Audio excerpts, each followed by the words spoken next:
Kebakaran hutan dan lahan melahap area seluas kurang lebih 1 hektar di Kampung Gunung Kling, Kecamatan Merbau. Berikut laporan selengkapnya.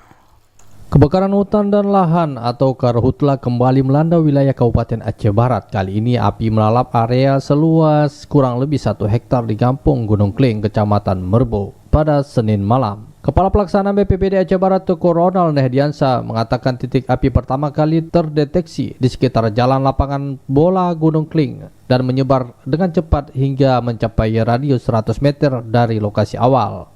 Tim penanganan karhutla pun langsung digerakkan, terdiri dari 1 unit mobil damkar dari Merbau dan 1 unit armada dari BPBD Aceh Barat. Pemadaman dilakukan mulai pukul 9 malam hingga tengah malam. Namun karena keterbatasan sumber air, upaya terpaksa dihentikan sementara. Diperkirakan lahan yang terbakar di malam itu sekitar setengah hektar. Jadi malam karena sudah jam 12 dan kondisi air di lokasi juga sudah sangat kurang, ya kami memutuskan untuk memberhentikan operasi malam kemarin.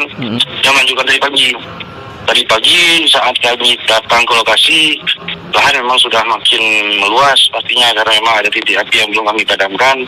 Jadi di lokasi-lokasi yang belum kami padamkan itu sudah kami lakukan penanganan.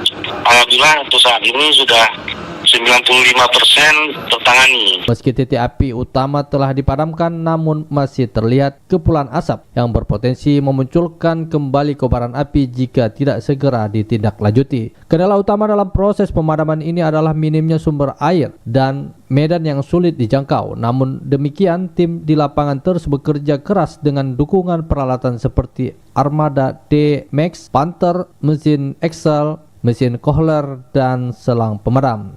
BPBD Aceh Barat kembali mengimbau masyarakat untuk tetap waspada terhadap potensi kebakaran lahan, khususnya di musim kemarau ini. Warga diminta segera melapor apabila melihat titik api agar dapat segera ditangani sebelum meluas. Hingga laporan ini diterima, proses pemantauan dan pendinginan di lokasi masih berlangsung dan status karhutla akan ditutup jika kondisi benar-benar dinyatakan aman.